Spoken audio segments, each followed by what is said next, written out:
Bom dia, bom dia, bom dia! Estamos aí mais uma quarta-feira com o nosso projeto Live Art da Tássia Miller. Hoje a gente vai conversar com o Leandro Martins. Enquanto ele não chega aqui, deixa eu já ir mandando o link pra galera nessa quarta-feira embaçada. A chefe já chegou na área aqui. Bom dia, Tássia Miller. Enquanto nosso querido Leandro Martins não chega, deixa eu até botar uns colegas de Queimados aqui, que eu vi que ele atua em Queimados. De repente todo mundo se conhece e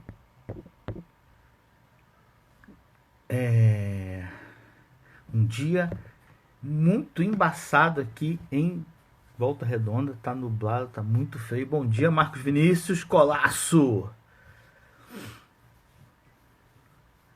Vamos que vamos, operador. Estamos aguardando o nosso querido amigo aqui. Deixa eu mandar para Raquel Batalha, porque provavelmente eles se conhecem. Cadê Dona Raquel? Seu Ismael Lopes. A turma de Queimados. Operador. A Tássia tá aí na área. Eu tô com essa cara amarrotada porque ontem aconteceu um pequeno acidente aqui em casa. Meu notebook explodiu, pegou fogo no meio de um webinar que eu estava mediando. Então foi uma noite bem divertida. Vamos mandar pro Zeca Pagodinho, vai que ele queira nos assistir. Opa, chegou o Leandro. Bom dia, Leandro. Deixa eu te adicionar aqui.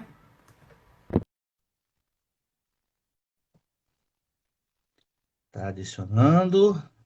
É assim mesmo, é devagar e sempre. Deixa eu ver o horário aqui. Sua câmera tá... Isso, ao contrário. Bom dia, meu querido. Bom dia, tudo bem? Tudo bom? Leandro Martins, enfermeiro, bacharel. Eu vi que você tem pós-graduação em tudo. Você é o cara, tem pós-graduação em saúde da família, saúde mental, saúde toda, assistência social. E vendo nossa prévia aqui, você atua em Queimados, né? Eu tenho grandes amigos em Isso. Queimados. Raquel Batalha, Ismael Lopes, um pessoal que eu gosto muito aí. Garré, Mia. Trabalhei muito tempo em Queimados na rádio Onda Jovem. Júlio Verne, bom dia, Júlio Verne. Na Onda Jovem, não, são besteira. Na Novos Rumos FM. Trabalhei muito aí em Novos Queimados. rumos. Bom, aqui o papo é meio de boteco, assim. A gente está sentado, já que a gente está em Queimados, a gente está sentado no Que Rei Sou Eu. Nem sei se existe ainda. A gente está sentado no Que Rei. Existe esse bar ainda em Queimados? É um restaurante, Que Rei Sou Eu. Olha, assim, Ainda existe? olha, eu acho que não, porque assim, eu não sou morador de Queimados, eu trabalho lá, vou fazer 6 anos agora em novembro, Ah, né? Que estamos no eu sou servidor varandão. do Pronto. município. 6 anos a gente Varandão, está no varandão varandão. tá. Estamos no varandão, então É. papo do varandão. Conta um pouquinho da sua história pra gente. Bom dia. Então, bom dia. Eu sou enfermeiro, né? Eu me formei em 2011 pela Universidade Uniabil, em Belford Roxo. E desde a graduação sempre tive um perfil voltado para atenção primária. Nunca me interessei tanto pela área hospitalar. Sempre gostei muito de trabalhar com educação em saúde, até porque eu fui técnico de enfermagem de atenção primária, então você cresce e se desenvolve naquele meio. Sim, sim. E depois de formado, eu segui, enveredei mesmo por essa questão da atenção primária, né? Então, assim, eu fiz a pós em saúde da família, fiz pós em saúde mental.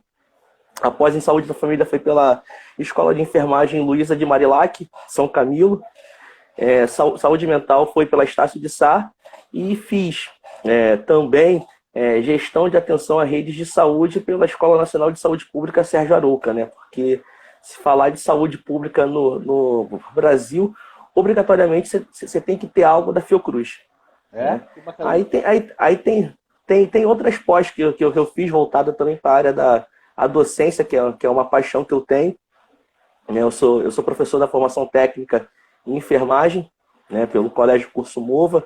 a instituição que eu me formei como técnico de enfermagem, fui aluno da primeira turma do curso, então já tem uma história com a instituição.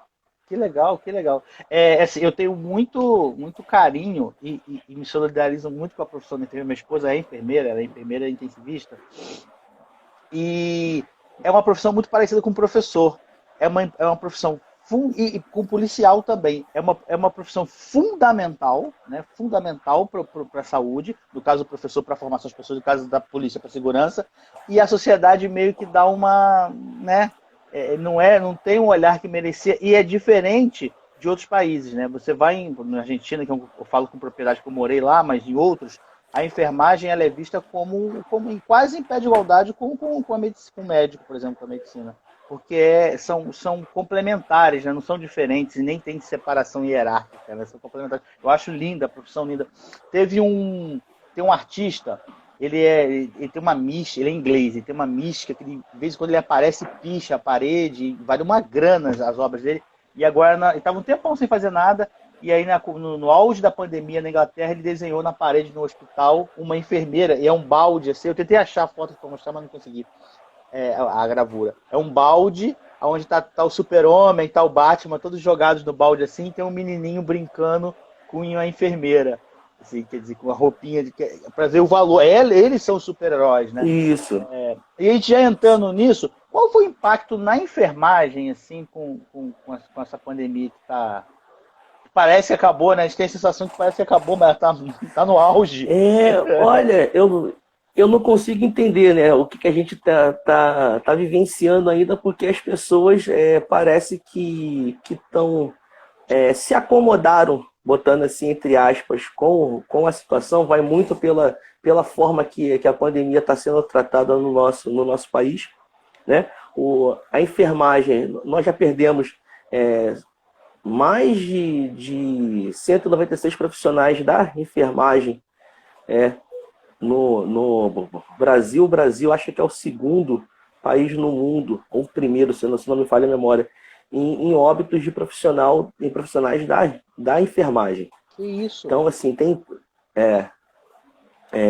o impacto dessa pandemia na profissão tem sido devastador, porque eu tenho colegas que estão bem afastados, né, muitos por conta da questão da saúde mental, porque você imagina o medo do profissional tá lá atuando, depois ele volta para sua família, de estar contaminando as pessoas próximas a ele, né? Eu vivi isso, né, o início da pandemia, né, março até o meado de abril, eu dei meio que uma surtada, né, por conta Imagino. de tudo, e por incrível que pareça, minha mãe teve Covid, né? Eu e meu pai, nós testamos, nós demos negativos e só minha mãe positivo. Uau, que coisa. Aqui em casa a gente testou, fez aquele teste da coleta, né? Mas já estava fora do prazo dele. E aí deu negativo. Uhum. Mas me parece que todo mundo que teve, a gente teve todos os sintomas, por sorte. A gente teve a parte branda. Minha esposa um pouco mais pesado, mas eu e o meu filho, parte branda. É assustador, porque eu acho que aconteceu, eu queria sua opinião enquanto profissional da área de assistência básica, principalmente. Eu acho que aconteceu, como o nosso país é tão violento, e a gente meio que bota a morte para debaixo do tapete, né? Ontem morreu um menino baleado na cabeça, em São João do Meriti, e ok, né? Não deu nem capa de jornal isso. Eu acho que...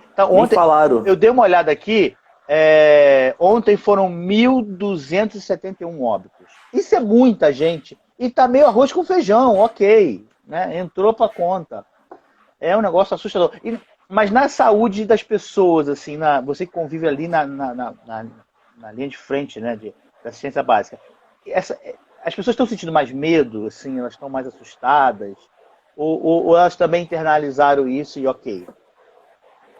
Algumas pessoas sim, outras não. No bairro onde a clínica que eu atuo fica, parece férias. As crianças estão aí na rua soltando pipa, jogando bola, brincando, os bares cheios, né? Então, assim, a gente fica assustado porque as pessoas com a descrença na pandemia, né? A gente vive um contexto meio...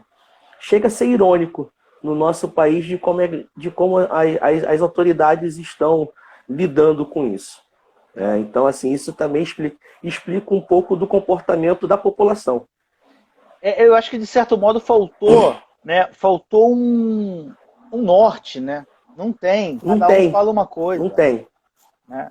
Não Inclusive tem. em meios de comunicação, você vai ver uma emissora fala de um jeito, outra emissora fala de outro, o jornal fala de outro, porque eu acho que como não se formou um comitê federal gestor da crise, né? Então você não tem um boletim, você não tem uma propaganda uniforme em todos os lugares que era para, por exemplo, né? As pessoas não sabem como se dá a transmissão. A gente tem que ficar repetindo, e eu vou fazer essa pergunta porque é Sim. importante. Como é que se dá a transmissão do coronavírus? É Então, importante, né? As pessoas não estão falando a isso. transmissão, a transmissão se dá pelo contato próximo de uma pessoa doente para outra, por meio do toque, aperto de mão, gotículas de saliva, tosse, espirro e outras secreções, né? Objetos ou superfícies contaminadas, como celulares, mesas, maçanetas, brinquedos, teclados, computadores. Porque o vírus ele pode ficar Entendi. nesses objetos. Aí você utiliza, você auto se contamina. Entendi, entendi. Né? Não é uma, Então, não é, é uma questão de você estar levando para o seu corpo, né? Tá lá na superfície, isso aí. toca, onde a pessoa tocou, você leva na mão, na boca, no olho, não sei, e aí você acaba É. que se contamina. Sim, sim, sim. Então, Então, isso tinha que estar sendo massificado na televisão. Você concorda com isso? Tinha que ter toda a cada 5 minutos passar um concordo, comercial disso. concordo, mas não fala, a gente está falando muito das mortes, acho que a gente tem que falar das mortes, falar dos infectados, né? Só que, assim, pensando no Brasil, que é um país com dimensões continentais, acho que era para ter um comitê federal, sim, encabeçando, direcionando, né, estados e municípios e traçando, né, políticas, traçando um plano de acordo com cada região, porque assim, a gente tem contornos diferentes. A pandemia, hoje, o que se sabe que ela está mais forte no interior do que nas capitais. Sim, sim. Houve uma migração, né? Começou nas capitais e agora teve uma migração para o interior. E aí tem um ponto. Eu acho que é aí que está a questão de já passou.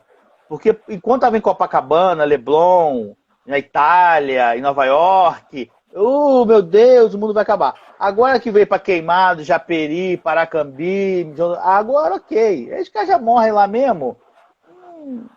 Você tem esse sentimento? Me parece muito Sim, isso. sim, e a gente não vê a mesma divulgação que tinha antes. Por quê? Você pensa no interior do estado do Rio, por exemplo. São lugares que não são tão visitados por turistas, é a população local. Então, isso para a grande mídia acaba não tendo interesse. E, Né? Então, assim, se for. sim, sim, pode Pode falar. falar. Porque teve um delayzinho. Pode falar, pode concluir. Quando o índice está alto, a letalidade está alta, a transmissão está alta, Copacabana, Barra, Ipanema, Leblon, aí sim, né? Isso ganha mídia. Sim, sim, sim, Né? sim, Então, sim. E teve coisas absurdas, não sei se você viu, né? O primeiro hospital de campanha a ficar pronto foi o do Leblon, pô. Isso é uma característica muito da nossa sociedade, olha, né? o Rio, nossa, a gente fica espantado com a forma que o governo do estado do Rio de Janeiro tem lidado com essa questão da pandemia, né? Tão os sucessivos escândalos, né? Então, assim, a gente vê um exemplo, vários hospitais de campanha não abriram. Nós mudamos de secretário de saúde no estado do Rio também, o secretário estadual de saúde, Sim. envolvido, né, suspeito, eu não posso falar envolvido, deixa eu me corrigir, Sim. suspeito, os indícios de corrupção, né, muito dinheiro que foi desperdiçado. Sim. Eu, particularmente, Eu era contra a questão dos hospitais de campanha. Eu acho que você tinha que investir na rede, porque você abre algo específico e fecha. Mas quando você investe na própria rede, isso é uma opinião pessoal minha, você deixa um legado. Você tem que deixar um legado para a população. Eu acho que tudo na vida tem que produzir frutos. Eu não tinha pensado nisso. Então, em vez de fazer um hospital de campanha, de repente ampliar o hospital da posse, por exemplo. Um exemplo maluco que vem na cabeça aqui agora. Ou sei lá, ou pegar uma clínica pequena em Queimados e modernizar e ampliar ela. Entendi. Porque depois que passar, fica lá, não vai virar outra coisa, né? Isso. Então, assim, o nosso Estado pecou nisso. Né? Não é a crítica política partidária, não. Não, gestão. É uma crítica à questão de gestão, falar de política pública de saúde, né? Que eu acho que a gente fala de política o tempo todo e a política que a gente trata nesse momento é política pública de saúde. Sim. Né? Então, o pensamento que eu tenho gira em torno disso. Sim, bacana. Eu acho que uma coisa que eu não tinha pensado é que talvez fosse necessário algum hospital de campanha por questão do volume, né? Mas não ser a prioridade fazer 7 hospitais de campanha. Foram 7, não foram? 7 ou 6, não sei. Isso. E depois, quando for embora, vai embora e só Deus sabe para onde vai esse negócio aí, né? Não tem... Isso aí. Ter fortalecido ainda mais a atenção primária à saúde, porque a gente pensa que as pessoas encaram o diagnóstico da Covid-19 como se fosse uma sentença de morte. E nem sempre isso que acontece. Tem muitas pessoas que nem apresentam sintomas, que vão encarar isso como se fosse um resfriado comum. Sim. Mas tem aquela parcela da população que vai precisar, sim, de um leito intensivo, de uma UTI, de um respirador. Mas assim, a gente tem até assim, na unidade onde eu trabalho, a gente toma o maior cuidado em como dar o diagnóstico de positivo para essa pessoa. Porque gerou um certo estigma, não foi? Isso aí. Então a gente tem que ter um cuidado muito grande, ter muita empatia, acolher muito bem essa pessoa, né? Olhar todo o contexto dela para você conseguir dar essa notícia, mas orientar, mostrar que ela tem apoio, que ela está sendo acompanhada. Sim. Então isso a gente tem feito, graças a Deus, tem surtido efeito, né? A esperança é que a gente consiga, né, passar por isso o mais rápido possível, né? Porque muitos planos em 2020 foram deixados de lado porque passou o carnaval, já entrou a pandemia. Sim. Isso teoricamente. Teoricamente, já tinha circulação. Eu estava em Santa Catarina quando eu vi uma reportagem no jornal local de lá que tinha uma suspeita. Isso foi em janeiro. Janeiro já tinha a suspeita de ter casos aqui já. Agora, assim, eu quero parabenizar você, porque enquanto instituição enfermagem, porque esse acolhimento está vindo de baixo para cima. Não tem uma cartilha federal para isso, que é um absurdo, ou estadual, ou municipal, é um absurdo. Isso está sendo as próprias pessoas por ter uma formação, a enfermagem brasileira tem uma formação muito boa, por ter essa formação que se atentou a isso, porque senão ia passar batido, né? Esse é um negócio... Com certeza. Com certeza. A gente olha a população e assim, a gente que trabalha na atenção primária são aqueles pacientes que a gente acompanha no dia a dia. Então você tem vínculo. A unidade onde eu trabalho, eu estou lá há 4 anos. Então, assim, eu tenho vínculo com aquela população, eu ando na rua, as pessoas falam comigo, me chamam a poder tomar café na casa delas. Então, é uma relação que você acaba construindo de confiança com essas pessoas. Então, assim, automaticamente, você esse momento de desespero que as pessoas estão vivendo, você tem que ser centrado e saber orientar ela de forma clara, de forma concisa, para que ela cumpra as medidas para que ela se restabeleça o mais rápido possível. Né? E falando não só da enfermagem, eu queria também aproveitar o espaço para poder agradecer. Nada, falando primeiro da atenção primária, dos agentes comunitários de saúde. Porque se não fosse esses caras, o trabalho não anda. Porque eles que fazem a busca de sintomáticos respiratórios no território, né? Eles que auxiliam no monitoramento, ligando a cada 24 ou 48 horas, para poder saber como é que está a evolução dessa pessoa. Então, assim, o trabalho do enfermeiro no Saúde da Família não funciona se não tiver uma equipe boa, né, de agentes comunitários de saúde. Né? Um time. E falando no âmbito geral, saúde, os médicos, os técnicos de raio-x que têm produzido imagens maravilhosas que têm auxiliado no diagnóstico. Né? O pessoal da fisioterapia, a gente fala pouco, né, que a gente esquece. O pessoal da físio, o pessoal da limpeza, Sim. o pessoal da limpeza, porque assim, ele é um esforço coletivo, é um esforço multiprofissional. Né? Não é só a gente da enfermagem, não é só os médicos, não. É uma equipe toda que tem se doado muito. Sim. Essa tragédia, para mim, assim, só não foi uma catástrofe completa, assim, no Brasil em particular. Vai ser o pior caso do mundo, mas ele só não vai ser o extremo da loucura porque tem o SUS. E, de certo modo, o SUS tem uma cultura tão...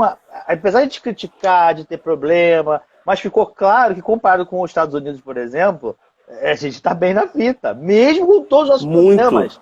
Porque lá, o Nova York aconteceu o que aconteceu, porque o cara chegava no hospital, ele não tinha plano, morre.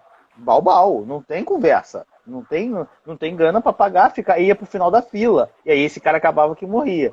A gente, mal ou bem, vai ser um caso muito ruim, muito feio para a história, a gente vai entrar mal para os livros de história, mas em termos de número, a gente não vai bater esses recordes de 3 mil mortes por dia, porque o SUS segurou o rojão. Você concorda? Eu estou falando muita besteira? Concordo. Não, tá correto.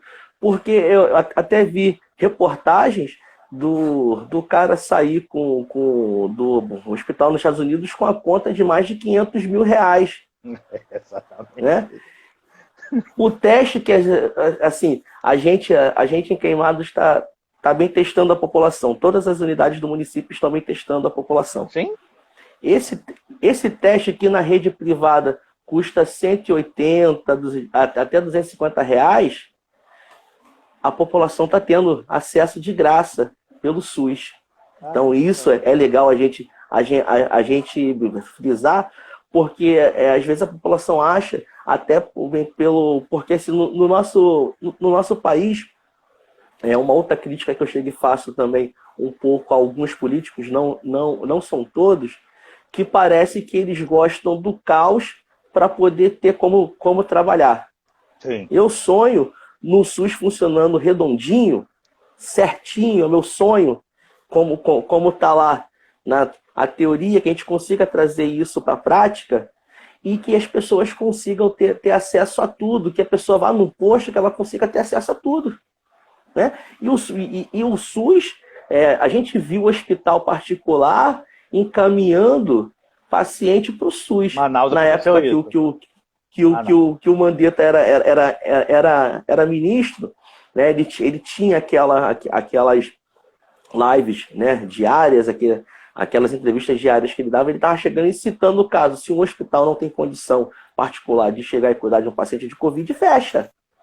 Né? Que foi assim, apesar de muitas críticas que eu tenho, né, como a gente tem sofrido um processo de desmanche no SUS, nessa pandemia a figura mais lúcida que a gente teve, né, falando de saúde foi ele. Mas não é muito difícil. A figura mais lúcida. Mas não é muito difícil ter gente lúcida lá, não, né, cara? Não é muito difícil. Mas sim, o que eu acho que o Mandetta ele foi um político muito hábil. Ele leu o momento e falou, cara, é isso aqui. Apesar de eu meses antes, estava trabalhando pro desmonte, cara, se eu desmontar isso agora, acabou. Isso aí. Ele teve uma leitura muito boa e meio que ele ajudou muito a continuar pro fundo do poço a níveis, assim, de tipo Equador, ficar a gente na rua. Foi por aí. Uhum. porque mal ou bem ele Foi por aí gerenciou mesmo. bem a questão dos recursos, porque ele teve essa leitura, ele era, não é porque ele é médico, mas ele tinha uma gestão de hospital particular, então a parte de gestão na cabeça dele não era tão... E ele leu a hora certa, e por isso ele foi enxotado de lá, porque se você pensa lá, não pode ficar de jeito. Isso aí. Bom, Isso aí, porque se a gente pegasse o contexto diante das coisas que estavam sendo feitas para desmanche do SUS, né, o que vem, às vezes a gente não fala só do que está acontecendo agora, mas a gente ficou muito apreensivo com o congelamento das verbas públicas gastas com saúde e educação por 20 anos. sim. Então, assim, saúde não é gasto, saúde é investimento. Investimento, exatamente. R$1 que você Saúde é coloca investimento. em saúde, você tira de um monte de outro lugar. Eu estava vendo ontem, que eu não sei se isso chega em você, como isso chega em vocês, né? Que a grana que foi liberada pelo governo federal com rubrica para a pandemia, só gastaram 4% ou 15%, uma coisa assim, só. Isso você acha que por que se dá isso? Por que é uma questão de má gestão ou tem outra visão? Né? Não sei. Então, falando de governo federal, né, o governo teve que fazer algumas coisas, né, na marra, porque senão ia tomar pancada em cima de pancada. Essa é a grande realidade. Então, assim, a gente tem hoje um ministro, não é porque ele é militar, não, que assim, acho que falta a expertise da saúde. Médica, né? Gente, com tantas pessoas capacitadas, tu pega a Fiocruz, que é referência para a América Latina. Não tem um cara lá que pode ser o ministro da saúde do nosso país? Pelo menos no momento de pandemia, né? Assim, vamos botar um cara aqui... É um cargo técnico. Sim, sim. É um cargo técnico. Então a gente precisa de cargos técnicos, né? Pessoas que consigam fazer a leitura. A gente tem no nosso país uma instituição que é referência para todo o bloco latino-americano. E que vai ser primordial quando a gente for falar de vacina, vai entrar agora, na produção da vacina. Sim, sim. A produção da vacina. Deixa eu aproveitar que você já deu o gancho. Você aposta mais o quê? Antes de falar da vacina propriamente dito, mas você aposta mais o quê? Na vacina ou em algum tratamento? Vacina. Você vacina está na última. Vacina. A gente só vai ter uma vida normal com vacina. Dá uma ideia para a gente geral como é que é essa questão da vacina, como é que funciona, como é que é essa parte da testagem. Então, a vacina, para poder produzir uma vacina, tem 5 fases. Uhum. Né? Então a gente acredita aí a vacina aqui no nosso país, no level de 1 a 5, tá no level 4, fase 3. Né? Mas eu vou explicar em cada nível tem coisa, subníveis. Isso. Então, assim, o primeiro nível foi identificar o agente causador da doença, que é o nível 1. Né? Aí no nível 2, fala da questão da fragmentação. Ou seja, ele vai usar o vírus inativo ou fragmentado para produzir o antígeno que irão estimular o corpo a produzir anticorpos. Uhum. Né? E a fase 3 começam, o que o pessoal chama de fase clínica, eles começam a testar em camundongos. Né? Eles começam esses testes. Na fase 4, que a gente está, é no testes em humanos. A fase 4 é dividida em 3 fases, né? O estágio 4. A fase 1, um pequeno grupo de voluntários sadios, né? Eles são testados, eles inoculam a vacina neles. Para quê? Para poder buscar avaliar a segurança e eficácia em gerar resposta do sistema imunológico. Traduzindo, né? Para ver se não mata o cara. Espeta no cara lá e não mata ele. Tá ok. Para poder ver o que acontece. O que vai me acontecer. Humanos sadios. Isso. Tá. Na fase 2, eles escolhem centenas de voluntários de forma aleatória, incluindo algumas pessoas do grupo de risco. Né? O grupo de risco são aquelas pessoas que têm a suscetibilidade maior de complicar caso contraiam a doença, que seria o quê? Hipertensos, diabéticos, os doentes crônicos, hipertensos, diabéticos, obesos, portadores de doenças autoimunes. Sim. Né? Então, aí ele busca testar a eficácia da vacina, se a vacina realmente é eficaz na fase 2, né? Desse nível 4. Sim. E a fase 3, que é a fase que a gente está, né? É até um dado curioso que eu vou falar aqui, é que milhares de pessoas são testadas para poder avaliar a vacina em condições naturais da presença de doença. Ou seja, o Brasil ele foi bem escolhido para essa fase, que é a vacina que está mais avançada, segundo a Organização Mundial da Saúde, é a vacina do Instituto Oxford da Inglaterra. Né? Que aí eles estão testando aqui porque, na verdade, a visão que o mundo tem do nosso país é que aqui a pandemia está fora de controle. Que triste isso. Estão escolhendo a gente porque está o caos aqui. Bem que nos Estados Unidos também não está tão bom, o negócio lá também não está muito bom. Isso. Então, está testando lá e está testando aqui também. Então, assim, aí eles querem, eles vendo se a vacina for realmente eficaz, ela é submetida aos órgãos regulamentadores. Aqui no nosso país é a Anvisa. Né? A Anvisa autorizando, a gente parte para a fase 5, que é a fabricação. Que é a produção em larga escala, com controle de qualidade e acompanhamento para poder acompanhar possíveis efeitos adversos. Porque qualquer vacina tem efeito adverso. Sim. Deixa eu só fazer um parênteses aqui. Camila, a Camila é uma ex-aluna minha que está morando nos Estados Unidos. Como é que tá as coisas? Isso aí, ia te perguntar agora. Como é que tá as coisas aí? Explica pra gente.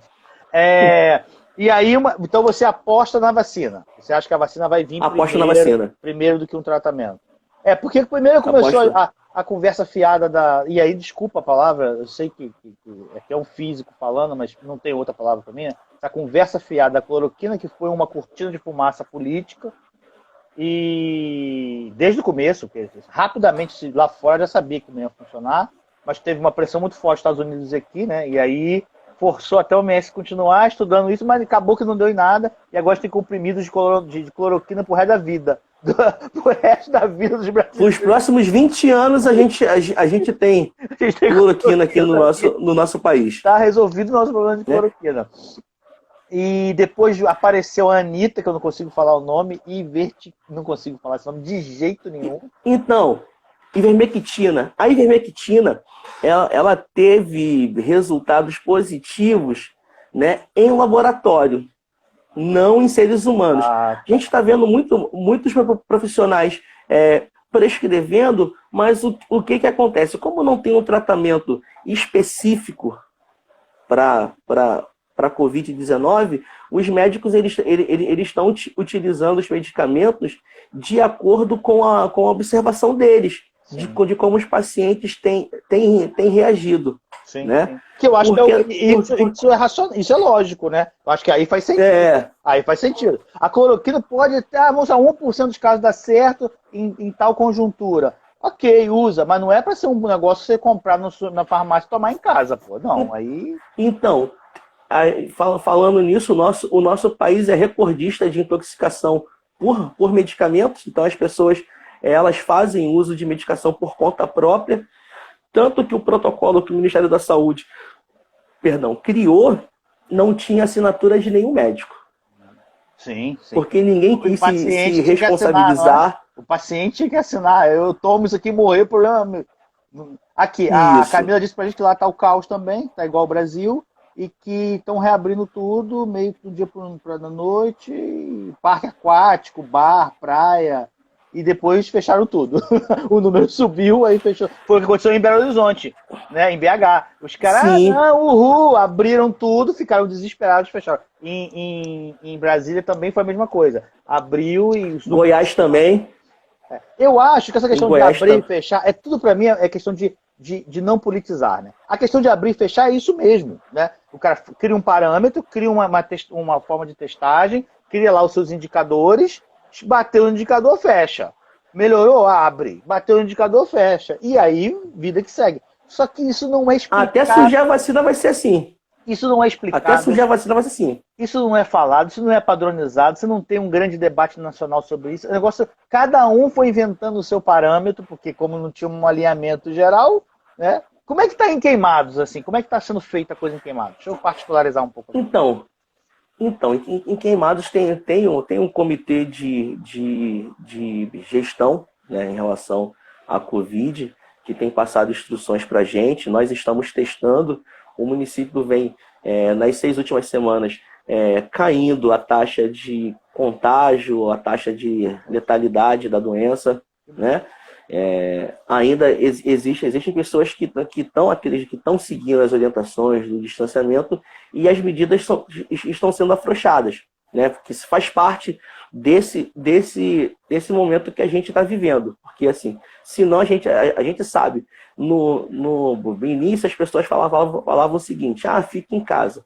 Só que, assim, quem tem renda e consegue ficar em casa, beleza, mas tem muitas pessoas que não têm renda. Sim. Trabalhadores informais, então a gente, né, o nosso país tem muita disparidade. Sim. Então, assim, né? O município... Parece uma enchente que quando entra no esgoto levanta tudo, assim, cara. Essa pandemia levantou tudo que é ruim levantou. Mas aí tem um ponto que eu faço uma crítica, que queria saber a sua opinião. Tudo bem, o cara que trabalha, ele tem que ir porque você não morre de fome. Mas o absurdo no meu caso, por exemplo, eu estou quase 50 dias sem sair de casa.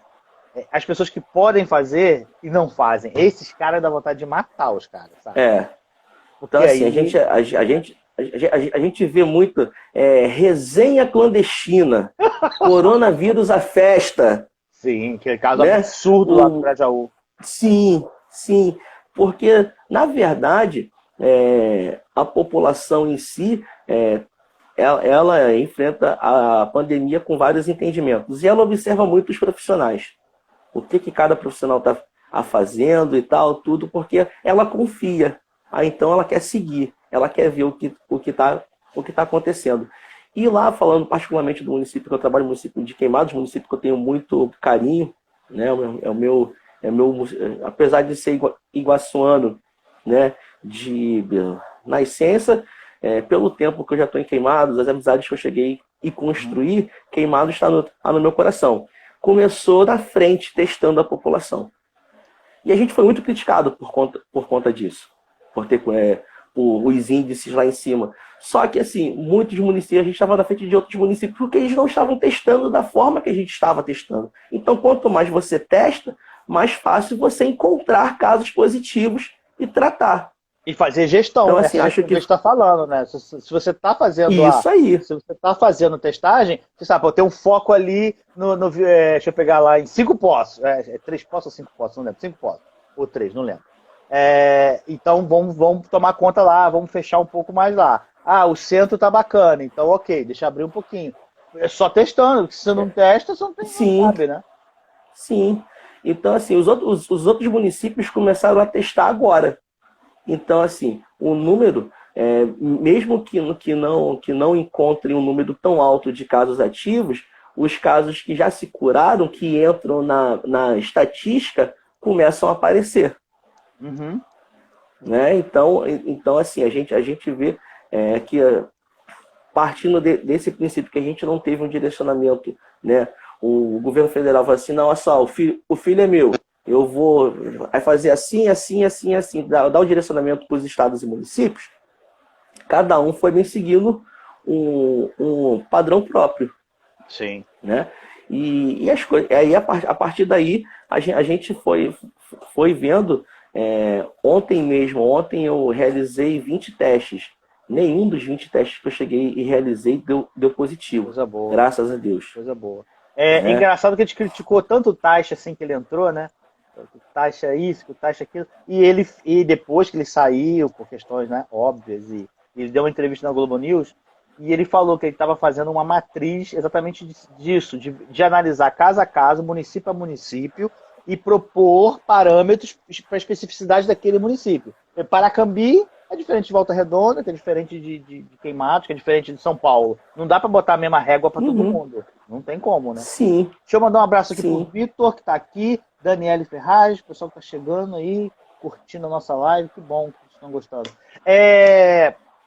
Eu acho, assim, aí eu quero que você fala pra gente, se a gente tem que ter... Ih, tá, não, voltou. Se a gente... Eu tô aqui. A câmera inverteu, é. Se a gente deve... A gente está no Inverteu, é. momento de a gente ficar esperançoso, que estamos chegando no final, ou pelo menos descendo a rampa, começando a descer, ou ainda não? Ainda não, ainda não. A gente só vai começar a descer a rampa quando vacinar a população. Vacinou a população, aí sim. Fora isso, a gente fala muito da questão do isolamento, do distanciamento social, do isolamento domiciliar, né? É legal a gente frisar isso, porque o que a gente tem de vacina nesse momento é isso. É o distanciamento social, é o uso de máscaras na rua, né? A pessoa que está lá com os principais sintomas: perda de olfato, perda de paladar, tosse, espirro, diarreia, febre, né? Procurar uma unidade de saúde para poder ser avaliado, ser testado, né? Dependendo do município. Eu não sei todos os municípios que estão realizando teste, mas para aqui eu buscar acho que não, atendimento aqui médico. só quem está aqui em Volta Redonda, só quem tem os sintomas graves, aí testa. Né? Então, assim, buscar atendimento médico. Né? Então, assim, a gente pede para as pessoas evitarem aglomerações. O comércio reabriu, beleza. Mas só vá no comércio se você tiver necessidade de ir. E não adianta ir todo mundo. Né? Vai só uma pessoa. Né? Não tem, vai a família inteira. Não precisa. Eu sinto Né? tanta Então, falta dessa orientação. A gente está aqui, né? Eu comecei a fazer essas lives exatamente por conta da pandemia, porque foi um mecanismo meu. Aí eu encontrei com a Tássia veio com esse projeto super bacana, eu emburaquei nele. Mas falta isso, sabe? Por que não tem um raio de uma propaganda organizada, com o mesmo layout em todos os canais? Aí por isso tem que ser federal, tem que ser pago, ou pelo menos estadual, federal. Para falar isso que você acabou de falar. Cara, se organizem. Né? Se organizem. Vamos para o supermercado? Quem é o cara da família que tem a melhor, sei lá, estrutura, que não tem comorbidade, quem está melhor de saúde? É fulano. Então é esse cara aqui que vai fazer as compras. E é só ele, e acabou. E vai fazer uma organização para fazer a compra pro mês todo. Ou pelo menos o máximo possível, que às vezes tem coisa perecível, às vezes a geladeira do cara é pequena, não cabe tudo. Mas tudo bem, não dá para fazer por mês? Faz para 15 dias. E fazer as pessoas se organizarem. Você não sente falta disso? Sinto falta disso, sinto falta dessa orientação que ela deve ser buscada. Por conta, a população, assim, ela segue muito aquilo que ela vê os outros fazendo. É automático. Né? A gente está falando de pessoas com diferentes níveis socioculturais. Né? Então a gente fala muito da questão do exemplo. Então eu sinto falta de ter um trabalho nesse sentido de orientação. Porque assim, a gente hoje tá vivendo medidas que na verdade a gente já deveria fazer e que a gente não fazia. Sim. Né? Então assim, hoje é curioso isso.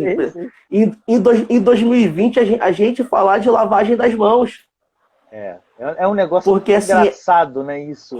Caramba, é uma situação óbvio, mas a gente não faz, é verdade. As pessoas, quando fazem compras, elas deviam já limpar, passar o paninho com álcool e tal, tudo isso desde sempre. E isso só está ganhando força por conta da pandemia. Tomara que quando essa pandemia passar, a gente não perca isso. Essa questão das compras é louco, né? Eu não fazia isso. Em geral, quase nunca. E aí, quando veio a pandemia, você passa, o pano ficava preto. Caramba, isso tudo estava nas compras que a gente fez. Você não tinha essa ideia, né? Verdade. Então, a Covid trouxe isso e isso para a gente. Então, assim, a pandemia vai passar, mas a gente tem que buscar enxergar o que ela vai trazer, né, de bagagem para a gente, o que vai trazer de herança nos aspectos positivos, que a gente vai mudar costumes. Sim. Né? Então, assim, eu vou dar um exemplo rápido. O Japão, quando alguém tá resfriado, a pessoa já sai na rua de máscara. Aqui não, aqui algumas pessoas, se bobear, elas espirram em cima de você. Né? Então a gente vê Japeri lotado, não tem muito espaço para espirrar. Eu peguei muito Japeri lotado, né? Não tem, é ali mesmo, né? Não tem jeito.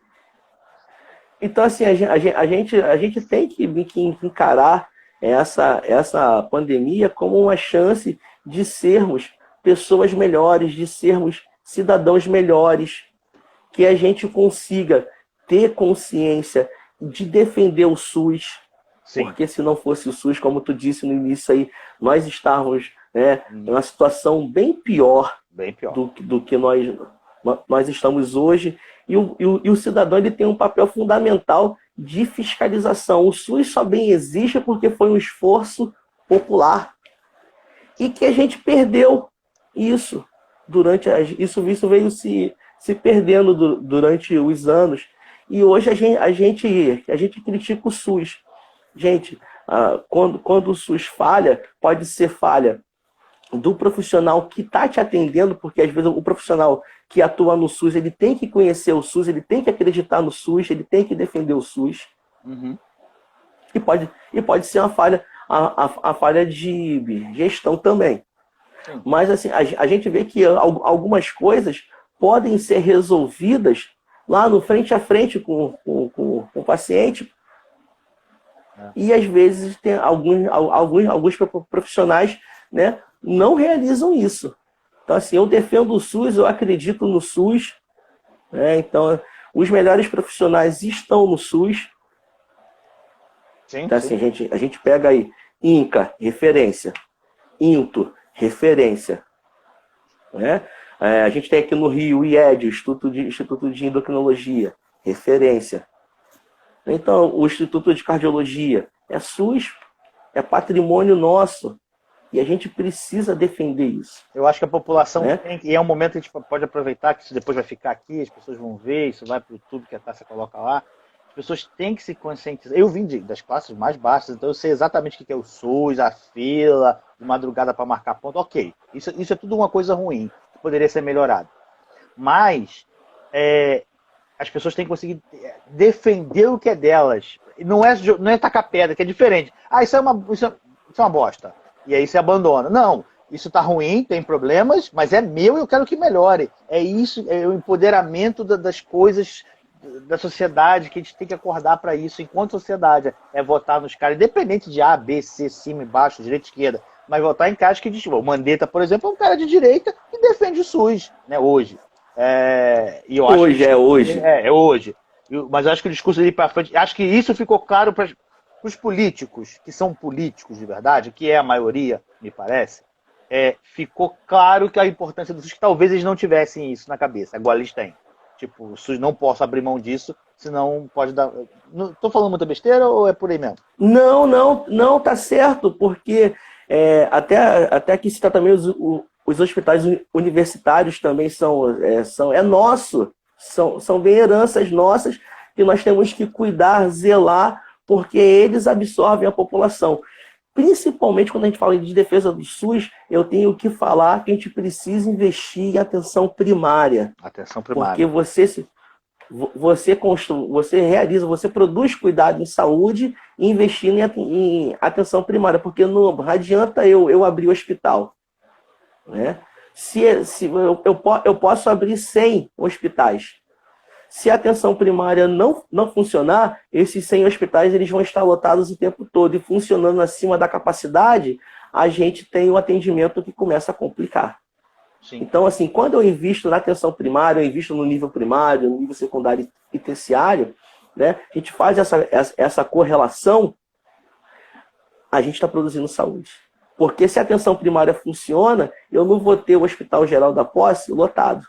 Sim, vai evitar porque os casos sei lá, uma disenteria vire uma infecção generalizada, sei lá, falando qualquer coisa. Você vai evitar que o hipertenso, Pronto, né, evolua pro AVC.